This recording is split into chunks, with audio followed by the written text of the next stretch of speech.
Bismillahirrahmanirrahim.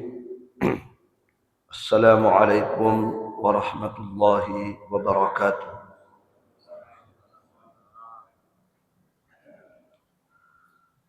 Alhamdulillah, wassalatu wassalamu ala Rasulillah wa ala alihi wa ashabihi wa man tabi'ahum bi ihsanin ila yaumiddin. Amma ba'd. Kaum muslimin wal muslimat, jamaah salat subuh rahimani wa rahimakumullah. Alhamdulillah, pada subuh hari ini kita kembali bersyukur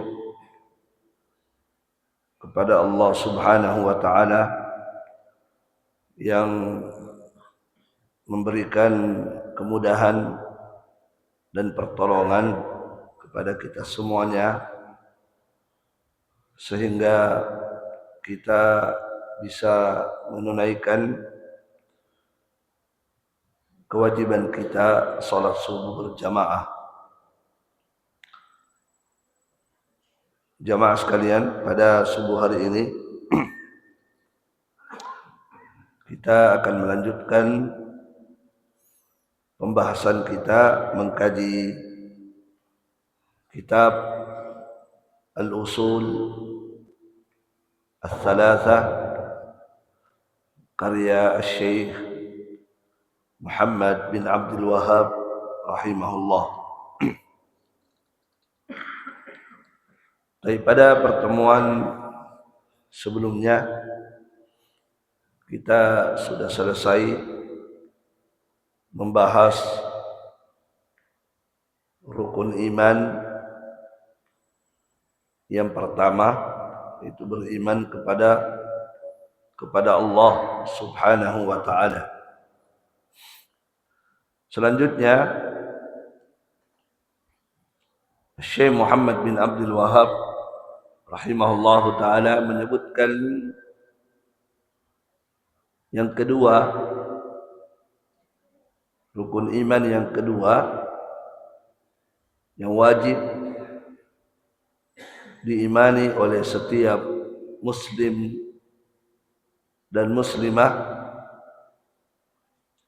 adalah, kata beliau, wa malaikatihi, dan beriman kepada malaikat Allah Subhanahu wa taala. Iya. Beriman kepada malaikat disebutkan oleh para ulama kita seperti Al-Hafidh Ibnu Hajar Al-Asqalani rahimahullahu taala, salah satu ulama Syafi'iyah. Beliau mengatakan al-imanu bil malaikati huwa at-tasdiqu biwujudihim. Beriman kepada malaikat itu adalah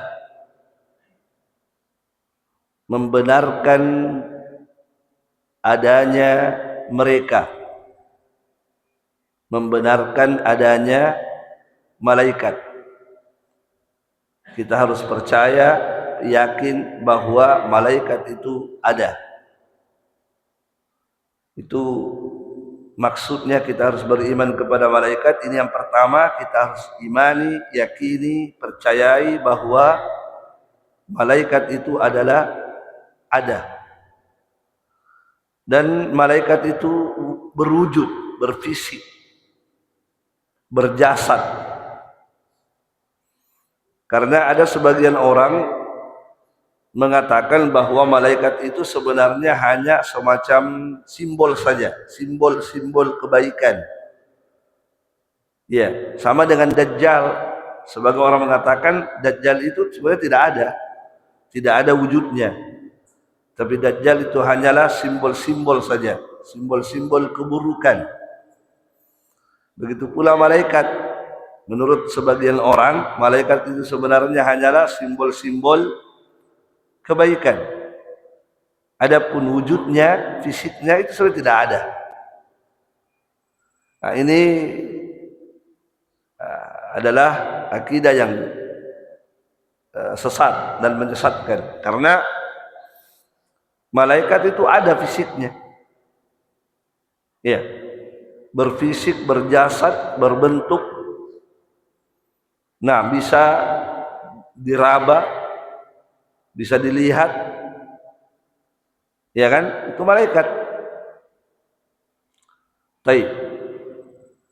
Banyak dalilnya dari Al-Quran. Misalnya Allah subhanahu wa ta'ala berfirman, Alhamdulillahi fatiris samawati wal ardi ja'ilil malaikati rusula.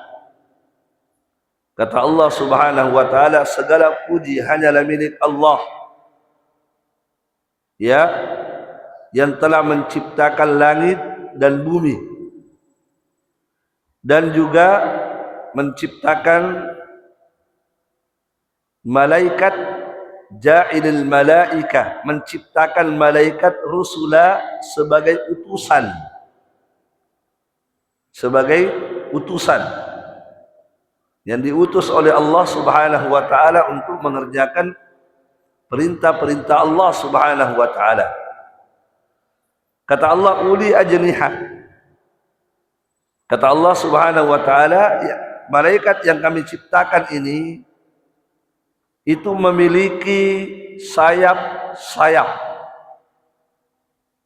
Nah, lihat bagaimana Allah menyebutkan malaikat itu punya sayap.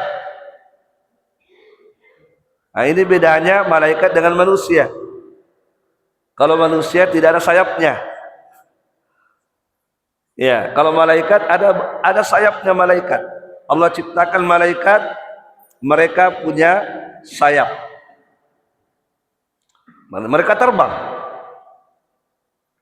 Ya, supaya cepat, ya, cepat melaksanakan perintah-perintah Allah, maka Allah lengkapi mereka dengan sayap sehingga bisa terbang kemana-mana.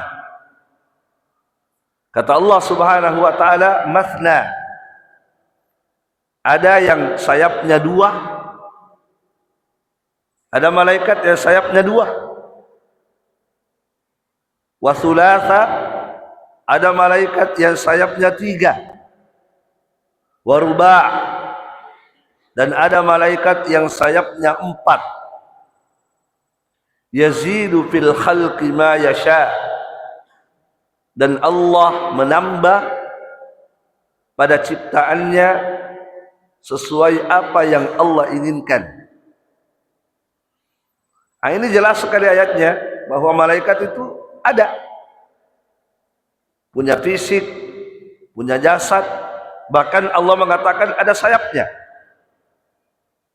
Masya Allah. Baik, jamaah sekalian, jadi ada yang punya sayap dua, ada yang punya sayap tiga, ada yang punya sayap empat,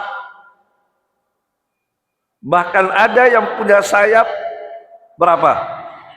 600. Ada malaikat yang sayapnya ada 600. Masya Allah. Malaikat siapa ini? Jibril.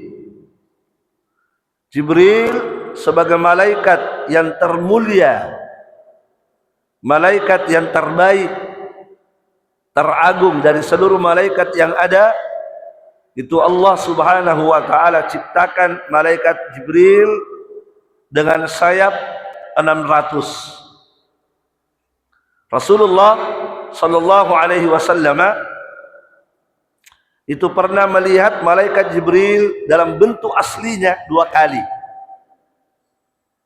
Dan hanya Nabi yang pernah melihat malaikat dengan bentuk aslinya 2 kali. Tidak ada manusia yang bisa melihatnya dalam bentuk asli. Ya. Jadi Nabi pernah melihat Jibril alaihi salam dalam bentuk aslinya dua kali. Disebutkan oleh Allah Subhanahu wa taala dalam Al-Qur'an, "Wa laqad ra'ahu nazlatan ukhra 'inda sidratil muntaha, 'indaha jannatul ma'wa." Kata Allah Subhanahu wa taala, sungguh Muhammad telah melihat Jibril nazlatan ukhra, ya, di waktu yang kedua. Jadi pertama Allah lihat, Nabi lihat dulu, yang keduanya Allah lihat lagi, nazlatan ukhra, yang kedua kalinya. Kata Allah Subhanahu wa taala, inda sidratil muntaha, di mana? Di dekatnya sidratul muntaha. Subhanallah. Jamaah sekalian, ketika Nabi melihat Jibril dalam bentuk aslinya, maka Nabi SAW menceritakan kepada para sahabat. Di antara sahabat yang mendengarkan cerita Nabi tentang malaikat Jibril adalah Abdullah bin Mas'ud. Abdullah bin Mas'ud mengatakan, anna Nabiya sallallahu alaihi wasallam, sesungguhnya Nabi sallallahu alaihi wasallam itu pernah melihat malaikat Jibril lahu 600 janah. Lahu 600 janah. Jibril itu kata Nabi memiliki 600 sayap. Subhanallah, 600 sayapnya Jibril. Ya. Kalau pesawat berapa sayapnya, Pak? 2 saja kan? Tapi lihat bagaimana pesawat terbangnya luar biasa, kecepatannya. Nah, bagaimana dengan Jibril yang sayapnya ada 600? Subhanallah, luar biasa. Ya. Dan jamaah sekalian, disebutkan juga oleh Rasulullah sallallahu alaihi wa ala alihi wasallam, ya, kata Nabi, ra'aituhu munhabitan minas sama'i saddan, ya, idhamu khalqihi ma bainas sama'i ilal ardi. Atau sebelum hadis ini, Al-Imam Ibnu Katsir dalam kitab beliau Al-Bidayah wan Nihayah, beliau mengatakan lahu 600 janah ma baina kulli janahaini kama bainal masyriqi wal maghrib. Kata Al-Imam Ibnu Katsir dalam kitabnya Al-Bidayah wan Nihayah, beliau mengatakan bahwa Jibril itu memiliki 600 sayap. Ya, kemudian kata beliau, di antara, ya, di antara 2 sayap, di antara 2 sayap, kan 2 kanan kiri kan, di antara 2 sayap itu jaraknya antara timur dan barat. Jarak antara sayap kanan dan sayap kiri, jauhnya antara timur dan barat, menunjukkan besarnya fisiknya Jibril. Itu gambar bagaimana besarnya fisik malaikat Jibril. Iya. Rasulullah sallallahu alaihi wasallam menyebutkan dalam hadis yang sahih, ra'aituhu munhabita minas sama'i saddan 'idhamu khalqihi ma bainas sama'i ilal ardi. Saya pernah melihat Jibril turun dari langit ke bumi. Jadi kan 2 kali tadi dilihat. Yang pertama di Sidratul Muntaha, yang kedua ketika Jibril turun ke mana? Turun dari langit ke bumi. Disitulah Nabi melihat Jibril dalam bentuk aslinya. Ya. Kata Nabi, saya melihat Jibril turun dari langit ke bumi, itu saking besarnya fisiknya, saking besarnya itu jasad, sampai jasadnya menutupi antara langit dan bumi. Antara langit dan bumi, Pak, itu tertutup oleh jasadnya malaikat Jibril. Subhanallah. Dan hanya Nabi yang melihat. Kita tidak pernah melihat bagaimana malaikat dalam bentuk asli. Lihat bagaimana Nabi menceritakan kepada kita besarnya, agungnya, hebatnya ciptaan Allah Subhanahu wa ta'ala Jibril. Ketika turun dari langit ke bumi, maka Nabi mengatakan, saya melihat langit dan bumi ditutupi oleh jasadnya malaikat Jibril. Subhanallah. Ya, itulah malaikat. Baik, jamaah sekalian, malaikat itu fisiknya besar. Allah ciptakan malaikat, badan, jasad mereka sangat besar. Tidak ada yang kecil, Pak. Ya, paling sedikit sayapnya 2. Ya, paling banyak yang disebutkan oleh Nabi Sittumi'ati janah. Ya, jamaah sekalian, kita sudah biasa sebutkan ya, bagaimana malaikat yang memikul arsy. Ya, arsy itu adalah singgasana Allah Subhanahu wa ta'ala. Ya, Nabi SAW menyebutkan perbandingan antara langit dan bumi dengan kursi,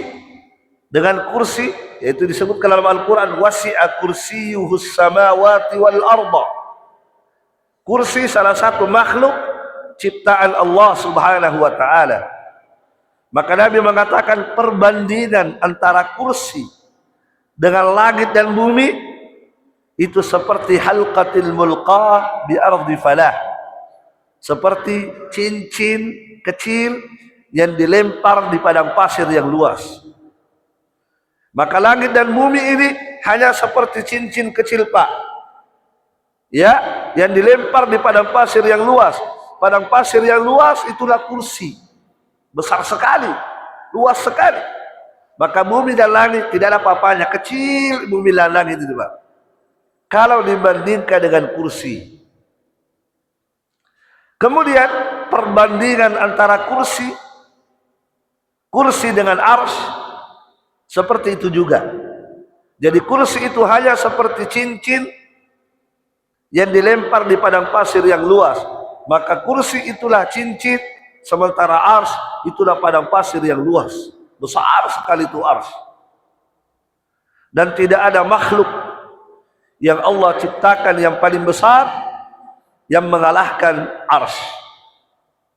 Nah, arsy ini yang begitu besar, begitu luas, itu dipikul oleh 8 malaikat. Cukup 8 malaikat mengangkat itu arsy. Tidak harus 100. Cukup 8 malaikat, itu arsy diangkat oleh 8 malaikat saja. Kata Allah Subhanahu wa ta'ala dalam Al-Quran, wa yahmilu arsya rabbika fawqahum yawma idin thamaniyah. Dan arsy Tuhanmu itu diangkat oleh 8 malaikat. Kira-kira bagaimana besarnya itu malaikat, Pak? Arsy itu besar sekali, Pak. Maka tentu yang mengangkat juga besar. Iya. Jadi gunung-gunung yang ada di sini, Pak, gunung-gunung yang ada di dunia ini kecil. Ya kan? Gunung Bawakaraeng, gunung apa yang paling besar? Itu kecil. Karena tadi Nabi sebutkan bahwa bumi dan langit, semua bumi, semua langit ini kalau dibandingkan dengan kursi hanya seperti cincin. Kecil sekali. Apalagi dengan arsy. Sementara arsy ini hanya diangkat oleh 8 malaikat. Maka menunjukkan malaikat ini luar biasa. Bagaimana malaikat itu? Nabi SAW menyebutkan, ya, ma baina syahmati udunihi ila atikihi masiratu 700 amin. Jarak antara telinganya dengan bahunya itu sejauh 700 tahun perjalanan. Masya Allah. Bapak Ibu sekalian, saking besarnya itu malaikat, jarak antara telinga dengan bahu ini, kalau Anda ingin naik ke telinganya dari bahu, Anda harus menempuh perjalanan 700 tahun baru sampai. Gimana Pak itu? 700 tahun baru sampai ke telinga. Dan ini bukan cerita dongeng Pak, bukan khurafat, bukan dongeng. Ini hadis Rasulullah sahih. Hadisnya sahih. Itu baru jarak antara bahu dengan telinga. Itu sudah sebegitu besarnya Pak. Bagaimana kalau kita berbicara fisik-fisik yang lain? Subhanallah. Jamaah sekalian, azzakumullah. Malaikat itu besar. Fisiknya besar. Badannya besar. Dan mereka punya kekuatan yang luar biasa. Kekuatan mereka luar biasa. Allamahu syadidul quwa, kata Allah.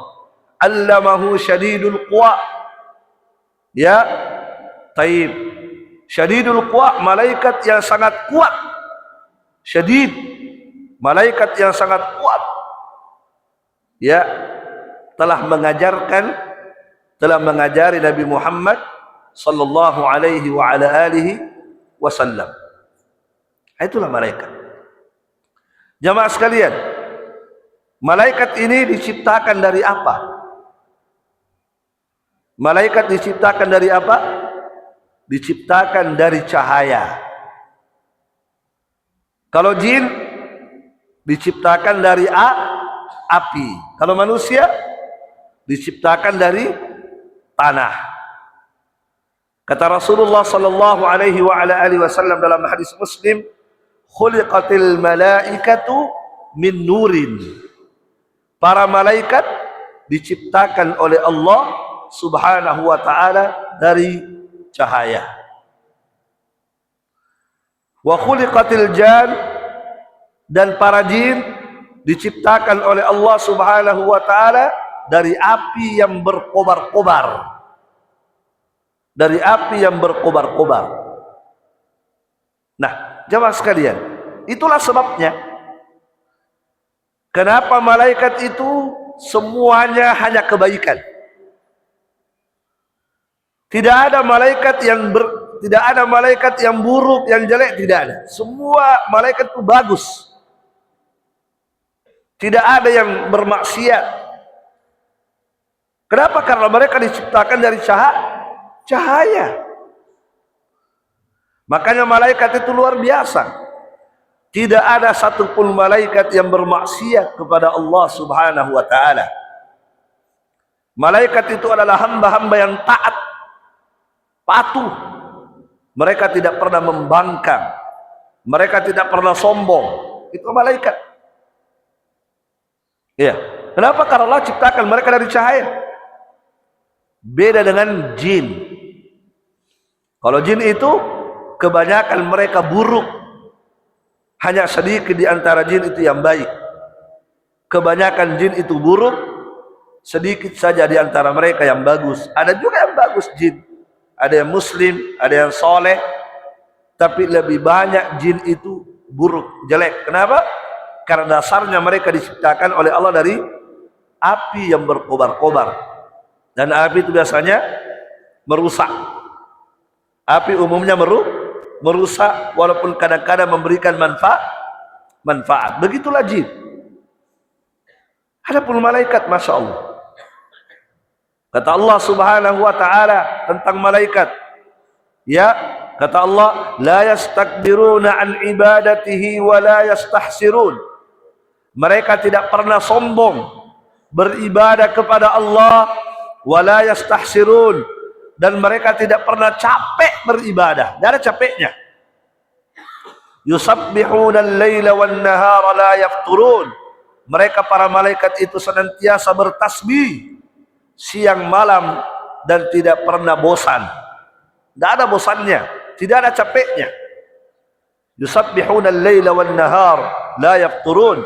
Mereka senantiasa bertasbih, berzikir siang dan malam tanpa ada bosan, tanpa ada berhenti sedikit pun. Itu malaikat. Kata Allah Subhanahu wa taala, yakhafuna rabbahum min fawqihim wa yaf'aluna ma yu'marun. Yakhafuna rabbahum. Mereka para malaikat senantiasa takut kepada Tuhannya yang ada di atasnya. Wa yaf'aluna ma yu'marun, dan mereka senantiasa mengerjakan apa saja yang diperintahkan oleh Allah kepada mereka. La ya'sunallaha ma amarahum wa yaf'aluna ma yu'marun.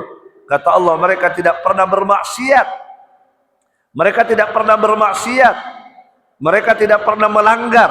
Mereka tidak pernah menentang perintah-perintah Allah Subhanahu wa taala, dan mereka senantiasa mengerjakan apa saja yang Allah perintahkan kepada mereka. Itu malaikat. Taat.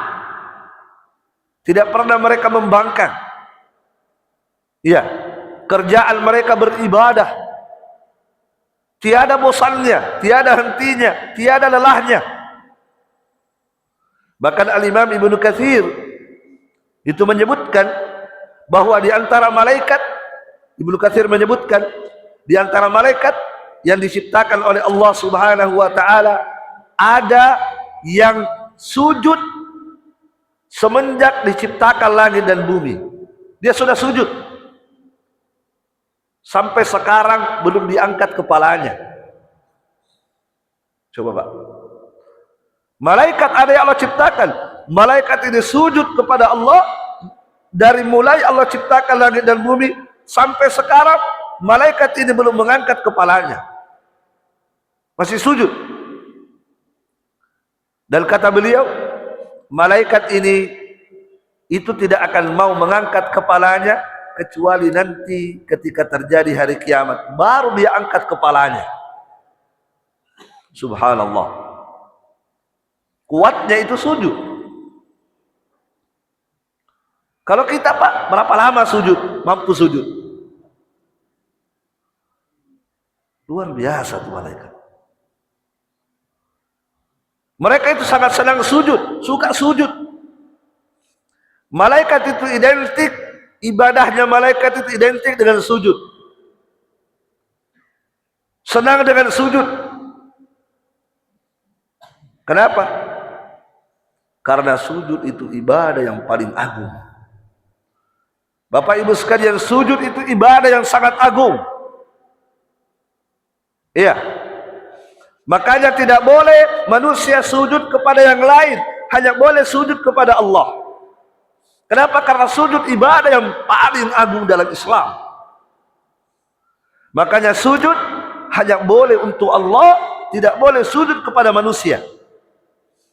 Kata Allah Subhanahu wa taala, wasjudu lillahi wa'budu. Sujudlah kalian hanya untuk Allah. Kata Nabi sallallahu alaihi wasallam, "Lau kuntu amiran ahada ayasjuda li ahadin." Seandainya boleh, kata Nabi, saya menyuruh seseorang sujud kepada yang lain, la amartul mar'ata an tasjuda li zawjiha, maka pasti saya akan suruh istri sujud kepada suaminya karena besarnya hak suami. Tapi kata Nabi tidak boleh. Karena tidak boleh, seandainya boleh seseorang sujud kepada yang lain, maka saya akan suruh perempuan istri sujud kepada suaminya.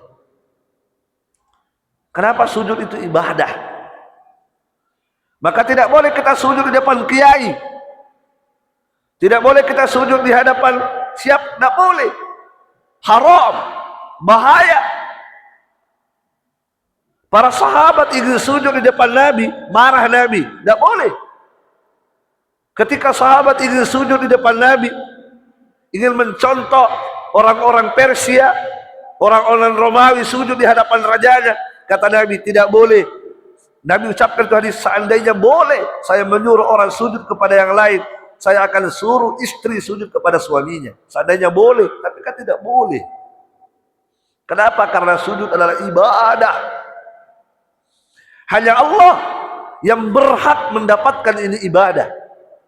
Makanya jamaah sekalian, malaikat itu ibadahnya identik dengan apa? sujud. Makanya jamaah sekalian, amalan yang paling mulia itu solat. Amalan yang paling mulia solat. Dari seluruh gerakan solat, yang paling hebat, yang paling agung adalah sujudnya. Bukan berdirinya, bukan rukuknya, tapi yang paling agung adalah sujudnya. Kata Nabi sallallahu alaihi wasallam, aqrabu ma yakunul 'abdu min rabbih wa huwa sajid. Paling dekatnya seorang hamba dengan Allah ketika dia sujud. Maka perbanyaklah berdoa ketika kalian sujud, karena doa di waktu sujud sangat besar diharapkan oleh Allah, diharapkan dikabulkan oleh Allah subhanahu wa ta'ala. Nah, inilah malaikat luar biasa. Sampai Nabi tadi sebutkan ada malaikat itu sudah sujud semenjak Allah menciptakan langit dan bumi sampai sekarang belum mengangkat kepalanya, dan dia tidak akan mengangkat kepalanya kecuali nanti ketika sudah terjadi hari kiamat. Kata Ibnu Katsir, ketika dia mengangkat kepalanya di hari kiamat, disitulah dia melihat wajah Allah. Disitulah dia melihat wajah Allah subhanahu wa ta'ala.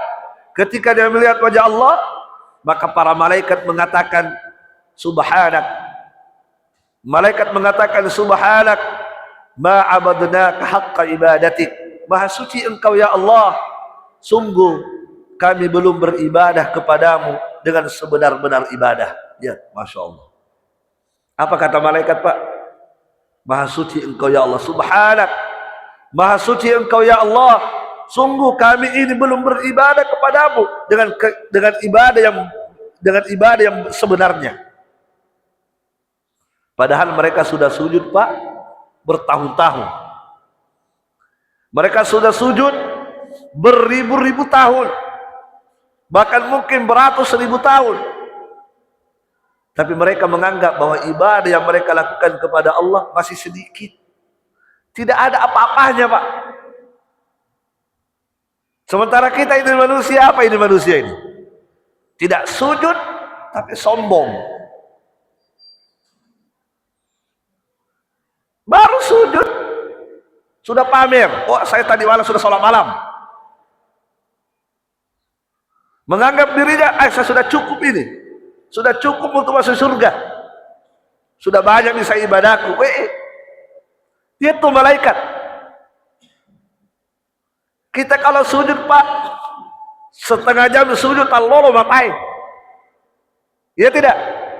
Kalau kita sujud, mampu kita sujud setengah jam. Ada jamaah yang mampu sujud sholat setengah jam.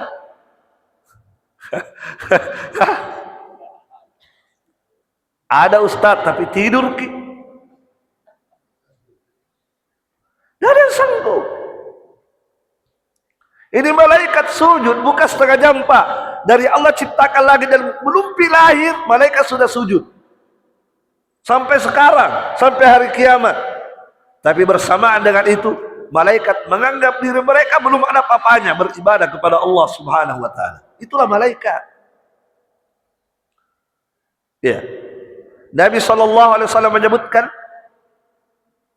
kata Nabi SAW, wa ma fiha mawdi'u arba'i asabi illa wa malakun wadi'un jabhatahu sajidan lillah.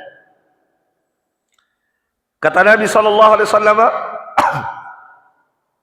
kalau ada di langit, tempat yang kosong, walaupun hanya 4 jari, kalau ada di langit tempat yang kosong walaupun hanya 4 jari, maka malaikat segera berebutan mendatangi tempat yang kosong itu, meletakkan jidatnya sujud di hadapan Allah subhanahu wa ta'ala. Dan ini hadis sahih. Coba, kalau ada di langit, Pak, tempat yang kosong walaupun hanya 4 jari, itu gambaran, pokoknya kalau ada sedikit kosong, maka malaikat berebutan mendatangi tempat itu, meletakkan jidat-jidat mereka sujud di hadapan Allah subhanahu wa ta'ala. Itu malaikat. Nah kita ini, Pak, banyaknya tempat kosong di masjid, lantai 2 lagi, ya tidak, Mana mereka itu? Mana hamba-hamba Allah yang mau meletakkan jidatnya? Banyak yang tempat kosong. Kita tidak perlu berebutan, karena banyak kosong. Kenapa kita tidak mau meletakkan jidat kita sujud di hadapan Allah? Kenapa kenapa Anda begitu sombong? Lihat para malaikat. Subhanallah. Jamaah sekalian, seseorang itu semakin mengenal Allah, semakin hamba mengenal Allah Subhanahu wa ta'ala, maka pasti ubudiyahnya, pasti penghambaannya semakin hebat, Pak. Siapa saja yang mengenal Allah Subhanahu wa ta'ala dengan sebenar-benarnya, pasti akan lahir penghambaan yang luar biasa. Seperti malaikat. Kenapa mereka penghambaannya kepada Allah luar biasa? Karena mereka sangat mengenal Allah. Mereka dekat dengan Allah. Adapun manusia, mereka tidak paham bagaimana itu Allah. Hanya dengar nama saja Allah, tapi mereka tidak pernah pelajari bagaimana itu Allah, bagaimana nama-namanya, bagaimana sifat-sifatnya, bagaimana keagungannya, bagaimana kebesarannya. Malaikat tahu. Sehingga lahir penghambaan yang luar biasa. Itu malaikat. Disebutkan dalam hadis, kata Nabi sallallahu alaihi wasallam, idza qadallahu al-amra fis sama', jika Allah Subhanahu wa taala telah berfirman, telah berbicara, bersuara, berfirman, menyampaikan sesuatu di langit, apa kata Nabi? Darabatil malaikatu bi ajnihatiha. Maka para malaikat langsung meletakkan sayap-sayapnya. Tadi kita sudah katakan malaikat itu punya sayap. Ada yang 2, ada yang 3, ada yang 4, ada yang 10, ada yang 700, ada yang 600. Nah, kata Nabi, ketika Allah Subhanahu wa ta'ala sudah menyampaikan sesuatu di langit, berbicara, terdengar suara Allah menyampaikan sesuatu di langit, apa yang dilakukan oleh malaikat, Pak? Mereka semuanya meletakkan sayapnya. Ya. Tidak ada yang terbang. Mereka langsung singgah meletakkan sayapnya, khud'alan liqaulih, kata Nabi, sebagai ketundukan mereka terhadap Allah Subhanahu wa ta'ala. Saking tunduknya mereka kepada Allah, kapan Allah sudah bersuara sedikit, maka mereka langsung apa? Letakkan sayapnya, tidak terbang. Langsung berhenti, langsung mereka letakkan sayapnya. Bahkan di antara mereka, di antara malaikat, kata Nabi, ada yang sampai pingsan. Saking takutnya kepada Allah kalau sudah bersuara. Itulah malaikat. Ini yang harus kita imani semuanya. Ini malaikat luar biasa. Ya, bedanya dengan kita ini, Masya Allah. Nah, bedanya, ya, kalau kita ini dengar suara Allah, di mana kita biasa dengar suara Allah, Pak? Suara Allah, azan. Di mana lagi? Nah, kalau orang baca Al-Quran itu suara Allah itu. Itu firman Allah, itu ucapan Allah, cuma dibaca oleh imam, dibaca oleh qari. Lihat bagaimana manusia ketika dengarkan itu suara Allah, dengarkan ayat-ayat Allah. Ya ayyuhalladzina amanu kutiba alaikumusiyam. Wahai orang-orang yang beriman, diwajibkan bagi kalian berpuasa. Apa yang dilakukan oleh manusia? Minumi, manrei, botoi, ya kan? Didengar itu ayat, tahu itu ayat. Lihat sombongnya manusia, sombong. Kalau malaikat baru dengar suara Allah, letakkan sayapnya, tunduk. Tidak ada yang berani, bahkan mereka pingsan. Kalau saking takutnya, mereka pingsan. Sementara manusia congkak, melawan, membangkang, padahal badan mereka kecil. Ya kan? Badan mereka kecil. Itu pun sakit-sakitan. Ya, sudah kecil badannya, sakit-sakitan. Kalau sudah 50 tahun loyo, tapi masih sombong. Masih sombong. Tidak mau sujud. Subhanallah. Ya. Betapa seringnya kita mendengarkan panggilan-panggilan Allah, tapi kita ini luar biasa sombongnya. Angkuh. Iya. Na'udzubillah. Nah, jamaah sekalian, kita harus belajar dari para malaikat. Luar biasa. La ya'sunallaha ma amarahum wa yaf'aluna ma yu'marun. Mereka tidak pernah bermaksiat kepada Allah Subhanahu wa taala dan mereka mengerjakan segala yang Allah tabaraka wa taala perintahkan kepada mereka. Baik. Jamaah sekalian, mungkin ini dulu yang bisa kita sampaikan. Nanti kita lanjut lagi. Masih ada hal-hal yang perlu kita jelaskan terkait dengan malaikat ini. Kita akan bahas nanti berapa jumlah malaikat. Nah, ini kita bahas berapa jumlahnya malaikat yang Allah ciptakan. Ya. Kemudian kita akan bahas nama-nama malaikat dan tugas-tugasnya. Apa tugasnya ini? Siapa namanya? Kita akan bahas nanti malaikat yang Allah ciptakan, yang kemudian diberikan tugas-tugas khusus oleh Allah Subhanahu wa taala. Dan semua malaikat yang dikasih tugas tidak ada yang bekerja asal-asalan. Ya, Masya Allah ya. Profesional bekerja. Tidak ada yang bisa disobo. Nanti ada malakul maut. Tidak ada itu. Tunda sedikit. Tidak ada. Profesional dalam bekerja. Makanya disebutkan la ya'sunallaha ma amarahum. Mereka tidak pernah bermaksiat terhadap perintah Allah. Wa yaf'aluna ma yu'marun. Mereka kerjakan apapun yang Allah perintahkan kepada mereka. Barakallahu fiik. Nanti insyaallah kita akan bahas pada pertemuan berikutnya. Baik, ada pertanyaan? Ya, silakan. Waalaikumsalam warahmatullahi wabarakatuh. Ya. Ya.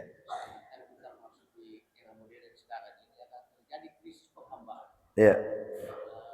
Masalahnya di mana saat ini misalkan terjadi penghambaan dan bagaimana caranya kita lepaskan diri dari krisis penghambaan sehingga kita sebagai makhluk benar-benar hanya menghambakan diri kepada Allah.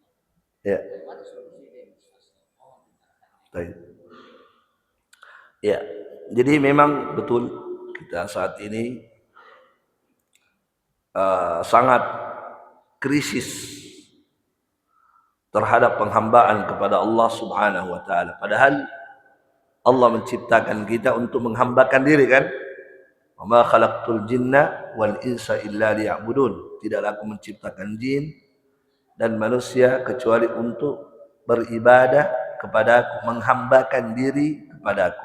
Itu maksud, tujuan utama Allah menciptakan kita. Namun manusia itu lari dari penghambaan kepada Allah. Nah, barakallahu fikum. Bagaimana caranya supaya manusia bisa kembali menghambakan diri kepada Allah Subhanahu wa taala? Ya, tentunya cara yang paling terbaik adalah mengajak mereka untuk belajar ilmu agama. Itu cara yang paling efektif. Diajak kaum muslimin untuk mempelajari agamanya. Karena manusia jauh dari penghambaan kepada Allah karena mereka jauh dari agama, tidak tahu agamanya. Dan itu sebab paling utama kenapa krisis penghambaan, karena kaum muslimin terutama tidak tahu agamanya. Tidak ngerti apa agamanya itu. Tidak paham dia. Ya kan? Nah, maka ajak kaum muslimin belajar ilmu agama. Karena pasti berbeda orang yang mengerti ilmu agama dengan orang yang tidak paham. Pasti ada bedanya. Orang yang setiap hari belajar ilmu agama, walaupun mungkin masih terbatas, tapi beda dengan orang yang tidak pernah belajar ilmu agama dan tidak tahu apa itu agama Islam. Apalagi kalau dia belajar tentang nama-nama Allah, sifat-sifat Allah, dia belajar tentang ampunan Allah, cintanya Allah, kasih sayang Allah, dia pelajari, itu luar biasa itu. Baiknya Allah, kasih sayangnya Allah, dia pelajari. Itu akan melahirkan apa? Kecintaan untuk beribadah kepada Allah Subhanahu wa taala. Jadi itu mungkin solusi yang paling tepat adalah bagaimana kaum muslimin diajak untuk belajar agamanya. Nah, ini Tom yang susah. Nah, ini yang susah. Ini yang susah, ini masalahnya kita. Karena kaum muslimin tidak tertarik. Dan ada ketertarikan dengan ilmu agama. Ada pengajian, iya kan? Ada pengajian, malas. Ya. Ditawari, ayo kasih masuk anak tak sekolah agama, jangan beda. Baca-baca aja nanti. Tidak ada masa depan. Dia selalu pikirannya dengan dunia. Tidak ada masa depan. Kalau anak-anak belajar ilmu agama, tidak ada masa depannya. Subhanallah. Subhanallah. Nah, ini. Susah ini, susah. Kenapa susah? Kenapa susah kaum muslim belajar ilmu agama? Perhatikan. Ada ulama namanya Ibnul Jauzi. Al-Imam Ibnul Jauzi rahimahullah, ulama besar. Beliau menulis kitab berjudul Talbisul Iblis. Perangkap-perangkap iblis. Judul kitabnya Talbisul Iblis, perangkap-perangkap iblis. Tipu daya iblis untuk menyesatkan manusia. Maka diurai di kitab itu bagaimana iblis bekerja untuk menjauhkan manusia dari penghambaan kepada Allah. Yang paling pertama disebutkan oleh Ibnu Jauzi adalah tentang ilmu agama. Beliau mengatakan inna awwala talbisi iblis ala ibni Adam sadduhum anil ilmi. Sesungguhnya talbis iblis yang paling pertama, perangkap iblis yang paling pertama ya terhadap manusia adalah menghalangi mereka belajar ilmu agama. Itu pertama, itu yang dilakukan iblis. Menghalangi manusia belajar ilmu agama. Kenapa? Karena iblis, kata beliau, tahu ilmu agama adalah cahaya. Ilmu agama itu cahaya. Fa idza atfa'u masabihahum, kalau iblis sudah berhasil memadamkan cahayanya manusia, khabbatahum fid dhulami, maka iblis akan leluasa menyesatkan manusia di tengah kegelapan. Dan itu pertama, Pak. Memang iblis menghalangi manusia untuk tidak belajar ilmu agama. Karena kapan orang tidak belajar ilmu agama, dia akan jauh dari agamanya, pasti, Pak. Kalau orang tidak belajar ilmu agama, pasti jauh dari agama. Makanya ini yang pertama, ajak manusia belajar ilmu agama. Nah, jadi kalau kita punya teman-teman, ayo kajian, belajar. Ya, apalagi memang belajar ilmu agama Allah wajibkan. Kan wajib hukumnya belajar ilmu agama, bukan sunnah. Berdosa orang kalau tidak mau belajar ilmu agama. Talabul ilmi faridatun ala kulli muslim. Belajar ilmu agama hukumnya wajib bagi setiap muslim.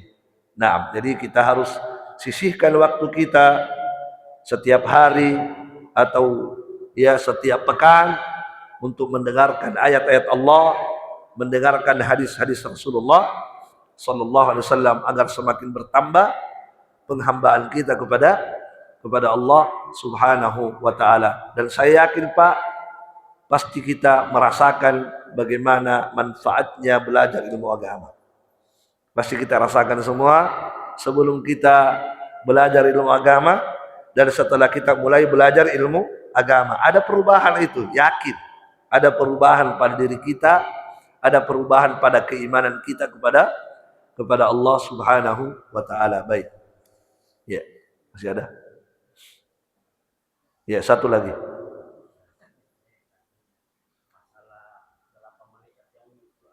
Ya.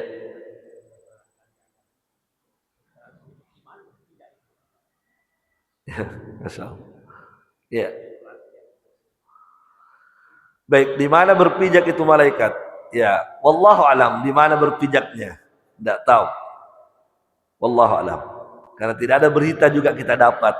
Yang ada berita dari Nabi itu tentang hanya ininya. Tentang di mana berpijaknya, apakah di bumi atau di mana, wallahu alam. Di mana berpijaknya kita tidak tahu.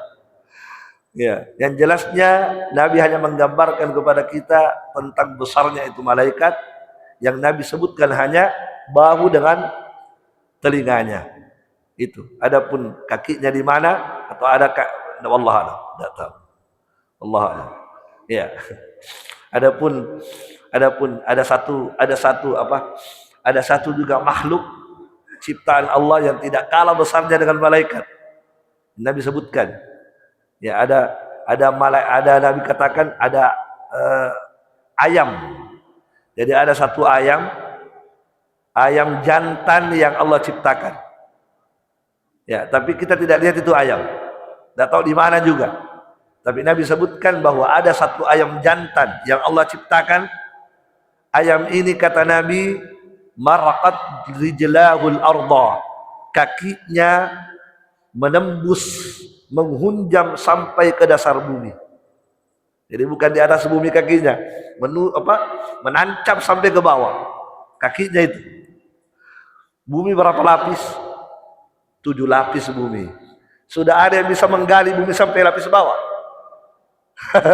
sumur bor sampai lapis bawah. Itu bumi itu ke dalamnya luar biasa, Pak. Ini kakinya ayam sampai ke dasar bumi, Pak. Baru kaki. Masya Allah. Kalau kaki kita di mana? Kaki kita di atas, tidak bisa menancap ke bawah. Kata Nabi, wa unuquhu munsaniyun tahtal arsy.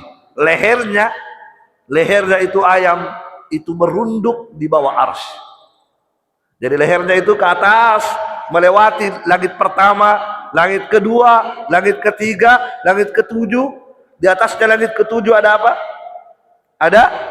Ada air, ada kursi, ada kursi, ada ars, ya. Di bawahnya itu ars, kan paling atas itu ars. Di bawahnya itu ars, Pak. Disitulah lehernya itu ayam merunduk kayak ruku sujud. Masya Allah. Kemudian ayam itu mengatakan subhanak. Ayam itu mengatakan apa? Subhanak, bertasbih. Maha suci engkau ya Allah. Ma'a'zamak, alangkah besarnya engkau ya Allah. Ya. Ayam yang begitu besar pun mengakui kebesaran Allah Subhanahu wa taala. Adapun malaikat tadi wallahu alam di mana kakinya berpijak, wallahu alam, karena tidak ada berita. Ya, jadi kita itu berbicara sesuai dengan berita dari Nabi. Kalau tidak ada berita, tidak boleh kita mengada-ada. Oh, kakinya di mana? Di masjid. Tidak boleh ya. Ya wallahu alam. Baik, wallahu alam. Cukup mungkin.